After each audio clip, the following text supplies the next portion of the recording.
But anyone that's watching this, go and comment on there. Do whatever he tells you to do in the post, and then you'll be in for a chance of winning a t-shirt or hoodie that's got some racing silks on there. I'll pay for it, he'll make it, and we'll send it out.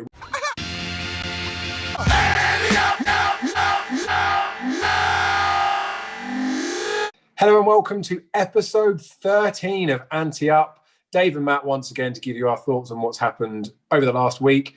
Bit of a look forward to what's happening the next week and the weekend, and to give you, most importantly, another selection. So, Matt, how are you doing, mate?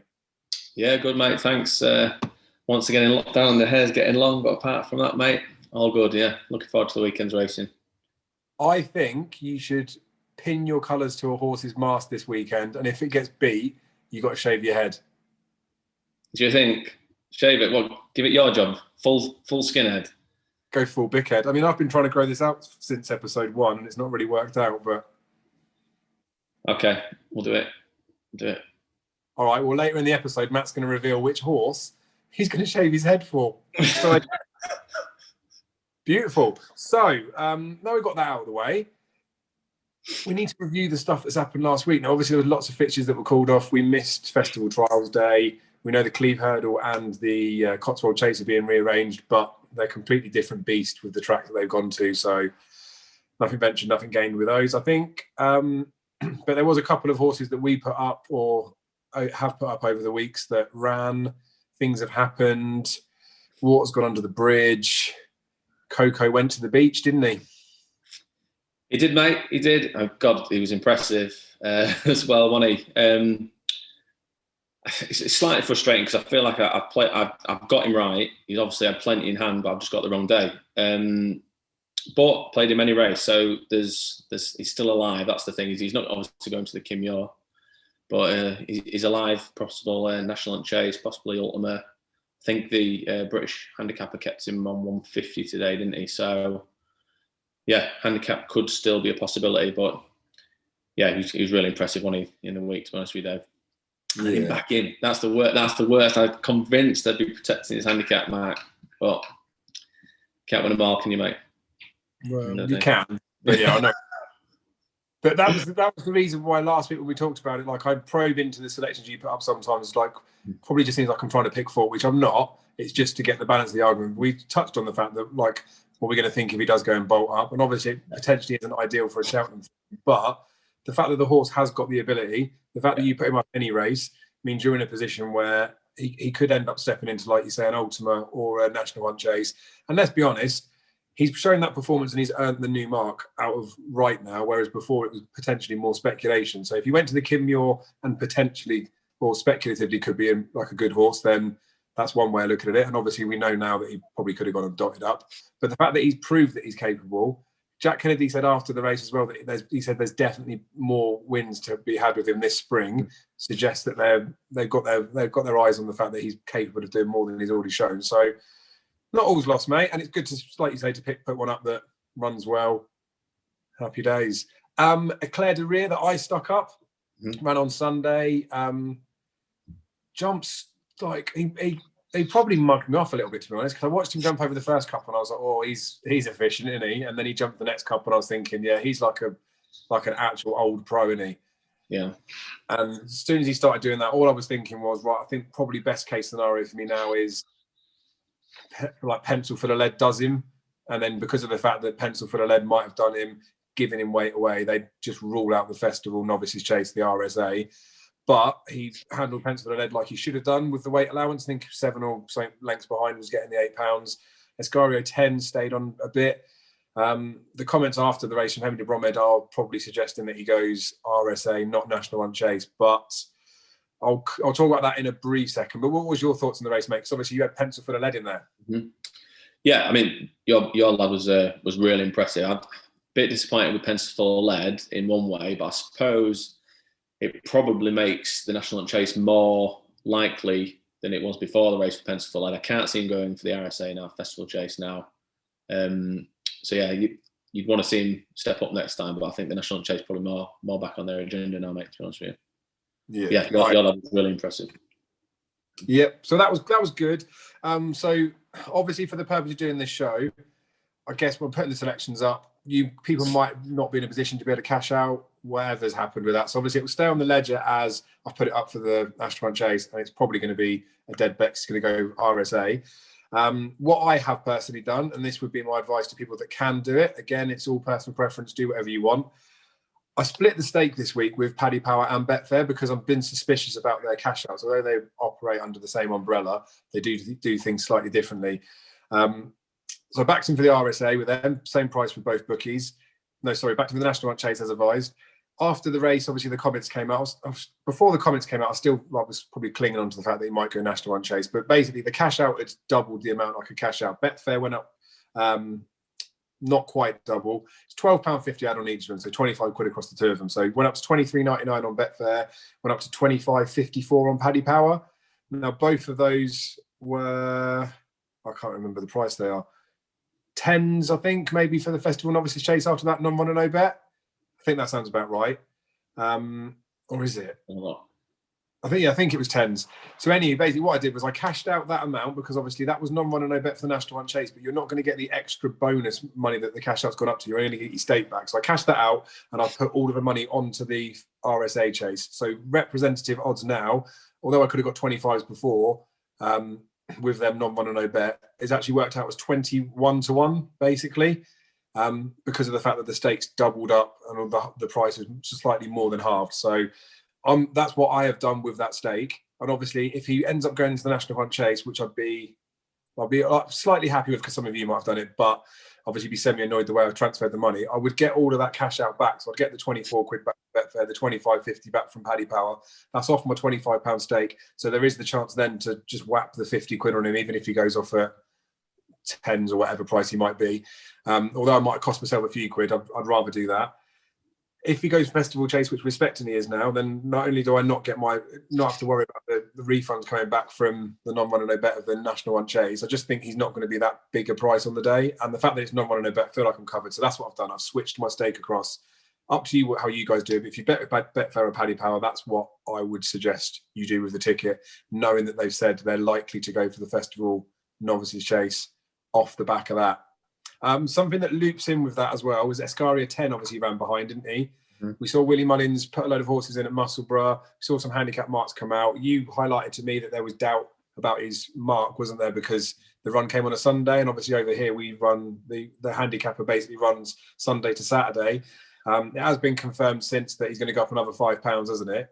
Mm-hmm. The reason for mentioning that is, well, one, to mention that to people that he's going to go up another £5. He's not 140 rated over here; he's 145. But also, Eclair de Beaufeu, that's just beaten him, has just beaten 145 rated horse on UK soil. So when you look at the Festival Novices Chase, and you've got something like a Monkfish in there, you'd think, well, really an RSA horse should be capable of 160s. You'd worry about Eclair de Beaufeu being able to bridge that gap because essentially he's got stone to find on those marks. Might not quite be as much as that. The UK handicapper might still be being fair to Escaria 10, but I think it's worth just mentioning all of that in a bucket. And I don't know whether that will sway their opinion now back more towards the National Hunt Chase. Who knows? I just feel with Eclair de Beaufeu, he clearly looks like a nice horse.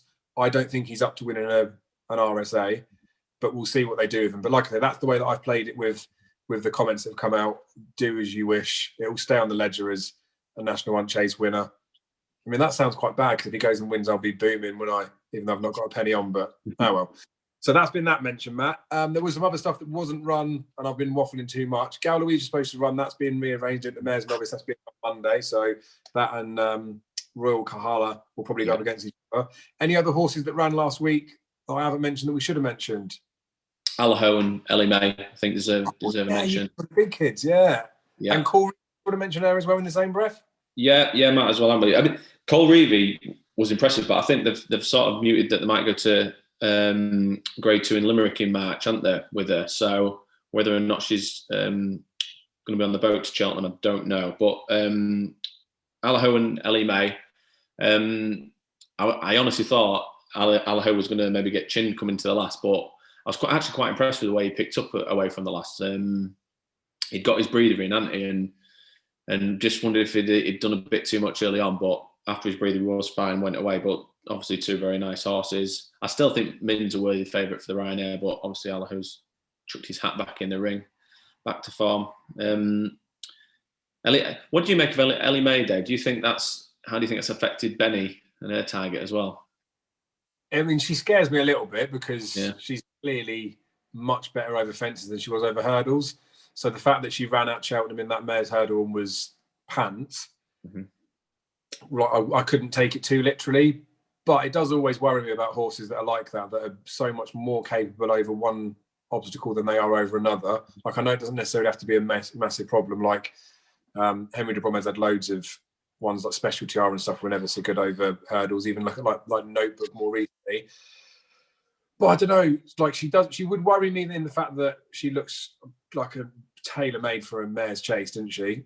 But then I'd say the same for something like Shattered Love. Like, she's beaten every time she's run against the girls.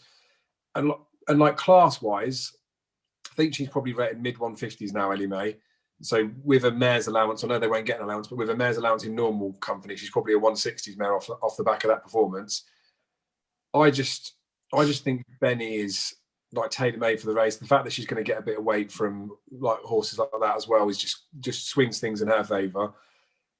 Like, genuinely does concern me a bit, and it also concerns me slightly with Henderson put Dame de Compagnie, didn't she, over fences, and that was one that was talked about being in there as the JP horse for the race. So I was kind of hoping that maybe because they were saying that they were staying up with Ellie May, or they weren't so confident. So the fact that she came out and sort of dispelled those myths I just made up in my head, slight concern, but we know the angle with the mare's chase, didn't we? We said it right at the beginning. We take the punt on many did you go in there.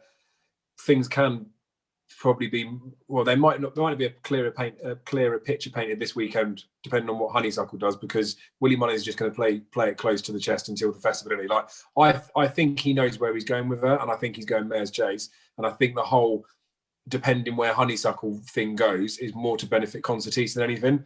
Yeah, agreed.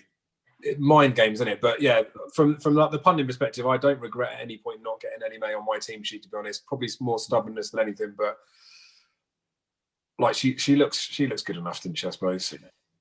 Yeah, no, agreed, mate. It was more as well whether I think with Ellie May putting up a performance like that, whether that would influence Benny's target. But I think, like you say, it's probably already decided or almost decided, and the rest of it's all mind games with Honeysuckle, like so. And the tricky thing as well is using that Allaho as the yardstick. I think there was a handful of people that weren't so impressed with that run from him, and it was like, wasn't really a proper race in terms of like depth in there. So I don't think we learned a huge amount of Allaho. I think he'd be better going off a bit quicker as well. Right? I didn't feel like they went too much of a pace, but then I haven't done timings or anything. I can't be bothered with that in most races. I just think with that being his first run going back in trip, there is a chance that he hasn't run up to the level that he's run up over further, which then in turn might have made Ellie May look a little bit better. So again, like you said, I thought Ellie May was going to come and beat him. The fact that Allaho then went and kicked on, it just makes you wonder if the race had been tactically run differently, or Allaho, say there was a third horse in there that made Allaho have to work a bit harder, maybe he would have pulled 10 clear of her, and she would have looked as impressive. So yeah, interesting one, isn't it? One other one I do need to mention was the Fox Hunters in Ireland. Well, the sort of race over there. Bill Away obviously won nicely, didn't he? Was on the right side of the course. You always want to be stand sides around there.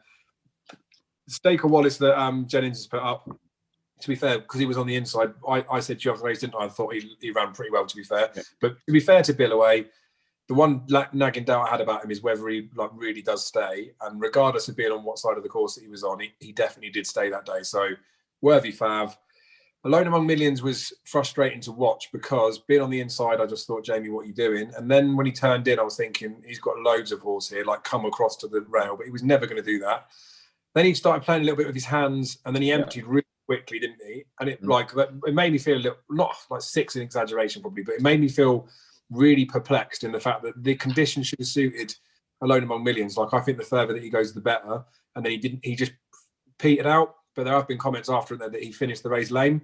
So it's good to know that wasn't his true running, but it's bad to know that he's lame in that finish. And obviously with it being how many weeks it is to Cheltenham, obviously a chance that he could potentially get there, but obviously not ideal, is it? No, it's not. But I suppose I don't know if you've heard any more, Dave. I haven't seen any more about how badly that setback's going to affect him. But like I say, it's probably nice to know that it wasn't his true running, but at least least that one is true running, but it's worrying whether he'll be back in time for Cheltenham. But Billaway, as much as like saying, at least we know he stays. He's jumping don't fill me with much confidence. And go around Cheltenham, if you're getting that many wrong, I don't know. It just makes me think there might be something that'll beat him. That's what it is. I don't know, mate. Not my favourite race of the festival, to be honest with you. But yeah, he won't fill me with confidence, and he's fairly short now, isn't he? So leave that alone for now for me. Superb. Well, it will be a race that you are going to have an opinion in at some point. Well, you don't have to, but you have to. Anything else, do you think? I mean, we might have missed something, but I feel like I've got everything out I needed to say from last week. Yeah. No, that's fine, mate. Yeah. Superb. So, coming into this week, but there's lots going on this weekend. My main focus has been for the last couple of weeks on the Dublin Races Festival, just because of the fact that weather over here is pretty bad. And secondly, the races that are being run over here, like there isn't too much that's there's not too much that's making me feel like, I need to be watching that to learn some more about those horses. Like I feel like I've got enough, like the horses that go in the Cotswold Chase or the Cleve Hurdle, like I feel like I've got a good enough marker on those ones. So that's continued for this weekend. Obviously, with not much racing going on, I've been able to spend a bit of time looking at that. There is a preview coming out by me and Jamie. We're going to do it Friday.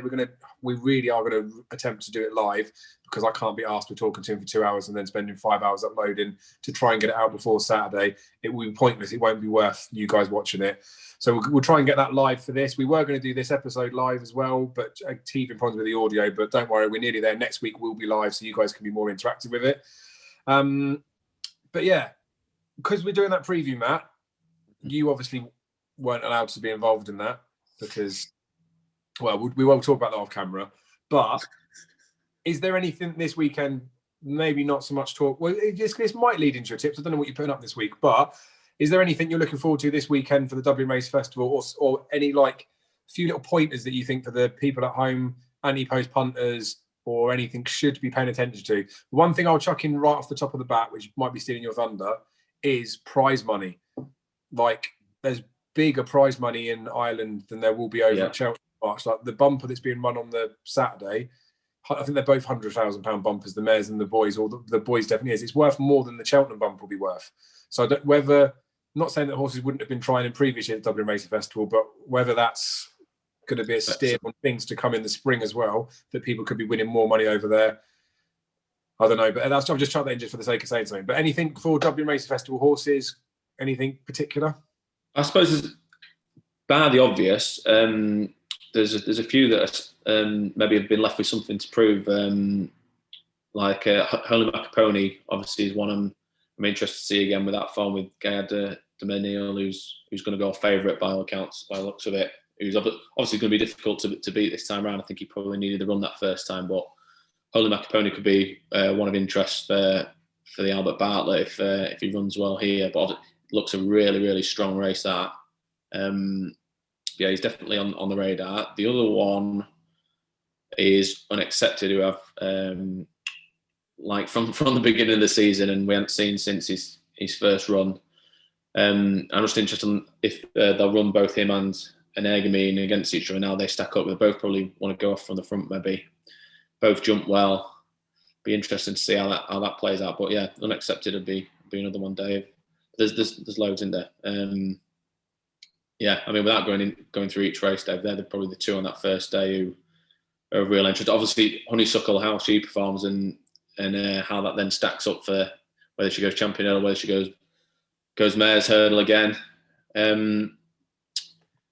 Quilixios, really interested to see whether or not French Cecile them, because Willie had said, Ante, that he might skip with French Cecile. So, and he's got, I think, 3 others in there, hasn't he? So whether or not he lines up against Quilixios, because that'd be a decent race if they do. Yeah, without going through them all, yeah, there's plenty to look forward to in there. Okay, well, I'm not going to let you get off that lightly, I'm afraid, sir. So there's a couple of big races that are small fields. Irish Champion Hurdle is specifically one, and then the Irish Gold Cup's another. Irish Champion Hurdle, you touched on Honeysuckle very slightly, but if we talk about names for the Champion Hurdle, and considering, even if we go back to last year, the way that some horses were considered, but if we look at EP13, obviously had back news that's come out, had a back issue. Yeah. It's probably not going to affect her for Cheltenham, but we know that the rest of the British are pretty shoddy and behind, I think it's fair to say. So Honeysuckle, Sharjah, Saint Noir, Abracadabras, Saudia, like that, those 5 on their own they're proper horses, aren't they? So it looks a much better Irish champion hurdle than last year. How do you see it? Because Sharjah was pants in the race last year, but he is obviously the main rival, and that's the way that he's priced up in the market. Saint Noir, excuses when he got beat by Abacadabra, but no excuses at Christmas, especially when Willie Mullins is going well. Abacadabra's beat Saint Noir when everyone reckons he shouldn't have done. Then excuses at Christmas, but then he's twice the price of Saint Noir. And Abacadabra's is the one that people are all putting up for a champion hurdle. Maybe it's the track. I think he probably doesn't like Lepisan. He ran well there in a bumper before, so I'm not having that. Saudier showed enough promise, I thought, but then didn't really finish the race out, I suppose. How do you if I had to pin you down now and say, what do you reckon the first, second, third, fourth, and fifth? No, who do you reckon is going to win it? So difficult, Dave. I haven't given up on Sam Wire yet. He was the one at the start of the season who I thought would make the progression forward. And he's the one that I always got the impression that the yard thought would make the step forward as well. And he's got to step up again. But I think he's the one that I'd probably be backing at the prices for this. I suppose with Honeysuckle as well, Dave, I was adamant at the start of the season that Honeysuckle shouldn't be going anywhere near a champion hurdle.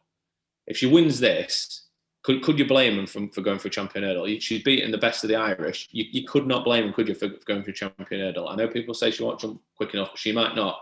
But if she wins this and wins it well, they've got to go champion hurdle. I think they've got to go champion hurdle, because then what? They've only got EP13 maybe to beat, Silver Street to beat. They've got to. I definitely think so. And this race is, on paper, it's much better than last year's race, I think. And like I say, we talk about the list of protagonists for Cheltenham. EP13's the only one that's not here in terms of the top threats, the way that people look at it in the market. Last year's race, when she just beat Darva Star, I just looked at it and just thought, that just proves that she wouldn't have been good enough to win a champion hurdle. But in this particular race, if she does go and beat this lot, because I think it's better, then I think even if she won it by half a length, it probably would entitle her to go there. The ground's going to be a lot slower this year than it was last year. It wasn't exactly quick last year. Potentially Cheltenham Festivals will be a lot slower this year than it was last year. So when everyone banged on about her not having the 2 mile speed, it's interesting. I'll be interested to see how she jumps this time around, because that's something that's always been in the back of people's minds, I think, about whether she's good enough for a champion hurdler. And also you've got to remember that Petit Michois was a length behind last year. And then this time round, he's proper rank outsider. So I know he's another year older, and she would have been improving. She'll be better this year, and he potentially could be in a decline. But very loose, yardstick in there. If Honeysuckle beat Petit Michois by a couple of lengths, and Honeysuckle was beaten 5 lengths by Saint Noir, I think you could take that as literal running, and it shows that she isn't as good at 2 miles. If she goes and gets beat 5 lengths by Saint Noir, and then Petit Michois miles behind, again, you could probably say it probably is literal running. I just think that if she ends up winning this and beating all this lot, then if she's done them all here, she might as well go and do them all at Cheltenham. Yeah, exactly. Agreed, mate. Agreed. Right, that's that one. Irish Gold Cup on Sunday. Only 5 runners in there. Obviously, I know which one I want to win the race. He should have won at Christmas had he not made a mistake 2 out. Look, to be honest with you, it looks a nice, compact little race. The smaller fields are okay when there's no absolute complete and utter no hopers in there. So this looks a fairly tidy race, doesn't it? The way it's priced up, I know who I'd want to back in the race, but I'll save that for Friday. What do you make of it? Who do you like in it? Who do you think is the one to be on? Who do you reckon is going to win it? I'm really looking forward to seeing Mellon again at the trip, mate. Really am. I think he was unlucky to get beat at Christmas. And I think the thing is as well, they've said they're going to ride him differently, haven't they? Which I'm not 100% sure will suit him if they sort of hold him up. But I suppose then if he is held up, they could just sort of say, well, the changing tactics didn't work. We'll go back to what we usually do with him, ride him prominently, let him go on, let him jump, and go the Gold Cup again and try. I'm adamant that they'll go for the Gold Cup as well with him, Dave. To be honest with you, I think he'll stay. I think he'll be going very close in this on Sunday. To be honest with you. Thing is, Manella Indo was obviously fab in the race. The last time fell. Delta Work unseated early. I said she didn't either. I fancied Delta Work the biggest each way mug bet to nothing, wasn't it? With Jack on board, and as soon as Jack was stood down, it's just cash out, cash out, cash out. And he did not it isn't obviously that literal. That's why unseated, because Jack Kennedy wasn't on there. But we know that Delta Work's got that little bit of quirk in him. But obviously, with both of those not completing the race, we just don't know how good that Plutard form is, how good the Mellon and Kemboy run is. So just fingers crossed they all stand up. But like you say, if they're going to be changing tactics on Mellon, he's one in this race that I potentially will end up forgiving. If he doesn't run so well, I'll say there might be excuses for it. Kemboy's the one that's going to be the full-blown level yardstick through it, as far as I'm concerned, because he runs the way that he runs. So where Kemboy finishes, I think will show us what the different might have been in the Savills Chase. Obviously, tactically it'll be different because it's a smaller field. But if it was gun to head and I'll tell you. Actually, no, do you know what? I'll wait to do this Friday. If it was gun to head and someone said to me, "You got to put £1,000 on this," like despite the fact that Manella Indo fell, I would think that Manella Indo does deserve to be quite short for this race. But yeah, just got a little niggling doubt about Manella Indo for some reason. I don't know. I don't know what it is. Dave. I just think he's still got to prove that he's at that level for me. He's still got to prove it. And definitely, but this is the chance to do it, isn't it? Yeah, it is, mate. It's probably 6-4 at the minute when he's still got a bit to prove. Maybe a bit short for me to be back at that price. Yeah, and I agree with that. But it's going to be a fascinating race. So it's good to get that insight for you there. We won't talk about too many more because I don't want to be up all night uploading this crap for everyone else. We'll move on to the selections for this week, and then we'll do a bit of a wrap up. So it's been going for ages. So before we move on to the selections, we'll just take you a short commercial break. Okay, so whether that advert worked or not for you on YouTube, there is another announcement. I should have done this right at the start of the video. So what I'll do is I'll crop this particular bit out and it will go at the start of the video. So you'll be seeing it twice if you stayed all the way through. Basically, I don't know if you've seen, there's a guy, Alan, that runs Racing Tees. I've worn a couple of them. He does T-shirts and hoodies that have like replica jockey silks on them. They're quality, mate. And he loves his horse racing. He just does it because he just loves horses. It's just like a little side bit for him. He barely makes anything on the top of them anyway. Basically, I've said to him that we need to do a giveaway. So I'm just going to buy a hoodie or a T-shirt for someone. So basically, I'll put a link to something below. He'll put a post up on Facebook, Twitter. You guys have to go on there and comment. But anyone that's watching this, go and comment on there. Do whatever he tells you to do in the post, and then you'll be in for a chance of winning a T-shirt or hoodie that's got some racing silks on there. I'll pay for it. He'll make it, and we'll send it out. It won't be here for the weekend of the Dublin Racing Festival, but he's got bad boys on there. Gigginstown, Rich Reekie, the Donnelly stuff looks sick as well. So just for the fact that you guys watch this and support me out, I thought, you know what, I might as well be nice and just chuck that back to you. And it'll be ready in time for Cheltenham as well, won't it? So you can either have a T-shirt or a hoodie. Full details will be in the description below, but it's a free competition giveaway. Happy days. Right, on to the selections, mate. How many you got this week? 2. I'll go first. You're going first, go on then. So there's a genuinely like a handful I've got on my radar, waiting to see what the right time to back them or not. Just playing a few things up in my mind about grounds and different bits and pieces. Don't need to bore you with the details, but yeah, I've got a few that I could have put up this week, but this one was fairly prominent anyway. This was always going to go up, I think. There would have only been something to potentially accompany it, but this is the one. This is the time to do it. Basically, this is his time to shine. So it is in the Ryanair Chase. Man like Sam Crow. The boy Sam Crow. 2-time festival winner. This is his trip. We know that. I can forgive him the season when he had the lung issue and was just pants for the champion hurdle, but we know he's a classy horse.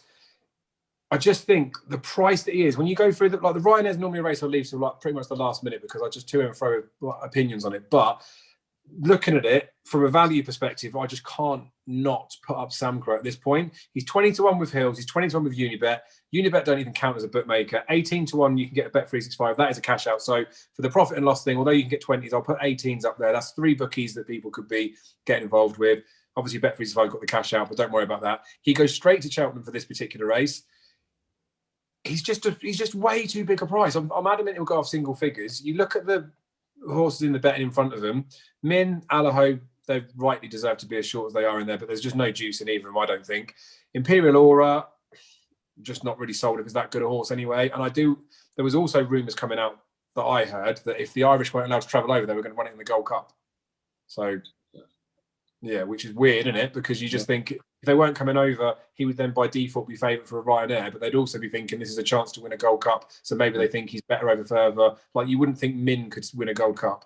No. Anywho, St. Calvados, they're doing the same. They're trying to test him out over further to see if he stays. I think he'd be better in this race. Franco won it last year, but Weirding about, isn't they? Melon, running away further, see if he stays. I think he does. Mr. Fisher, no thank you. Chacun Passoir's not going to come here. Plutard, no, going further. Altior, not going to come here. Kenboy, going further. He'd be interested if he came back a little bit. Waiting patiently, he's never run at Cheltenham, will never will. Then we get to Sam Crow. How is he an 18 to 1 poke? Too big. Get him in your books. I'm adamant this horse will go off single figures. And everyone will get excited about him as well, wouldn't they? Sam Crow. Yeah. Sam Crow. Everyone's back the last couple of years. He'll be a wise guy pick. Loads of people start putting up, so his price will get hammered. There is no way this horse goes off at, we can get 20s. There's no way he goes off that price in the day. We all know that. And I genuinely think he's got that bit of a chance. I think we know he turns up at Cheltenham. I reckon you'd be an idiot, basically, if you didn't put him in your slips. And I think as well, price-wise, I don't think I could look on the odds checker thing now, but I don't think he would have been too much bigger at any other point this season. I feel like take it. Cappy, Sam Crow, wins the Ryanair. Boom. No, mate, I love Sam Crow. I love Sam Crow. So doesn't take much selling to me. And I suppose this time last year would have been sort of almost giving up on him. And look what he came back and did. Same thing could easily happen again this year. He always comes good in the spring. So yeah. Can't argue with mate on my boy Sam Crow. Can't argue with you.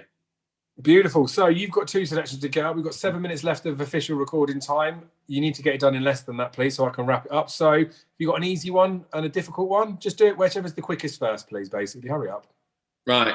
Maybe a slightly controversial one first, okay? So the Marsh and the RSA scoured for God knows how long. There's nothing I like. I need a horse in both. And I've come to the conclusion, Dave, there's still value in the double of Envoy Allen and Monkfish. Okay? And here's why. I'm going to tell you why, okay? So start with Monkfish, who's 2 to 1 for the RSA for the Festival Chase at the minute.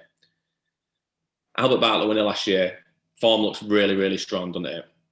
He's 2 out of 2 over fences now without putting a foot wrong. He's beaten his nearest market rival by 3 lengths. Townend faces across the finishing line, told the story of how much he wanted to win that race and how good they think the horse is. But I suppose as much as how good I think Monkfish is, it's the lack of decent rivals that he's probably likely going to come up against in the RSA. So Royal Pagai's not going to run there for the same connections and go Gold Cup or National Hunt Chase. Latest exhibition has been beaten over hills and fences by Monkfish, and he's been beaten by Pensacola Lead this season. If he gets beat again at the weekend by Monkfish, he could even go National Hunt Chase, so he might not even oppose him. Eclair de Beaufeu, the trainer has said he's going to probably come to the RSA, but I'd say the National Hunt Chase probably still suits him more, as we've already discussed. Next destination could skip Cheltenham, go to Aintree. Envy Allen's going Marsh. Big Breakaway's already been turned over by Chamblou and Ball Plan this season. Looks quirky anyway. And then you're into 20-1 shots who've already blotted the copy book and have plenty to prove. So, and then you're looking back at previous years. Last year, Allaho went off 5-2 favourite, despite being beat by Easy Game early in the season. And he had 2 credible rivals in Manila Indo and Champ, didn't he? In 2019, Delta Work went off 15-8 favourite with 2 credible rivals in Santini and Top of the Game. In 2018, Presenting Percy went off 5-2 favourite with a credible rival in Monolly. So with Monkfish's lack of potential rivals, the high regard is held in by everyone. Willie Mullins trained. I just think he could go off much shorter on the day. So, and then you come to Envy Allen. It's what can you say about him? It's a similar story in the Marsh as well, isn't it? So he's 10 to 11 for the Marsh at the minute. He looks a better chaser than he was a hurdler. He's a 3 out of 3 over fences. Does everything so easily. Jumps well. Speed, stamina, perfect racehorse. And then you look down the Marsh itself again. Chamblou is obviously a nice horse. I do like Chamblou, and he's clearly improved for a fence. But he was 27 lengths behind Envoy in the Ballymore last year. So there's improvement for a fence, and then a ceiling for me when you go over the bigger obstacles. And I just don't think he can reach the level Envoy can. Mm-hmm. And Ergamine's going to be Willie's Arkle horse. Alart's had 1 complete run over fences on phone last time, so he needs to redeem himself in the Scilly Isles if he runs this weekend. And then already into 21 shots, they've got a lot to prove once again. So you're looking back at last year as well with Envoy. He was still odds against the morning of the Ballymore, and he went off 4-7. So I'd say similar is going to happen again, Dave, this year. He's going to go off really, really short. He's going to go, I don't know, similar sort of price, even shorter than last year. So the double at the minute is just better than 9-2 with Bet365. I think you'd be lucky to get half that on the day for two horses that have between them got three festival wins between them and look like superstars and probably be the favourite and second favourite for the Gold Cup next year. I think it's still valued at this point. I really do. Yeah, fair play, mate. I can't argue with it. The case you're making for the fact that Monkfish should be a hell of a lot shorter. The only complication to that would be this weekend if he gets beat. So Monkfish can be your skinhead pony. If Monkfish gets beat this weekend, you've got to shave your head. Yeah, fair enough. The hair's gone. Monkfish gets beat this weekend, the hair's gone. He won't get beat this weekend. Superb. So, yeah, to be fair to you, mate, no, I quite like that. And as much as I talk about Envoy, the fact that I haven't seen like the potential negative sides to him, not knocking him as a racehorse for the fact of that, you are right. He does just look like absolutely bomb-proof in the race. And Nergamine that you've mentioned is probably going to be Willie's Arkle horse. He would be his biggest threat, I would consider, at Cheltenham. And he's probably not going to go for the race. Not 100% sure if that is definitely going to be the case. Like, I would still like to see him go against him in the Marsh for more than one reason. But yeah, fair play to you for sticking the double up, mate. Who is your other selection, or is that your two? No, second one is Quilixios for the Triumph. So sort of become a bit of a forgotten horse in the juvenile division, having not run since October. And it is difficult to gauge just how good he is and what he's done so far. But the vibe from the camp is that him and Zanahiyr have always been sort of thought of as fairly close together in terms of ability.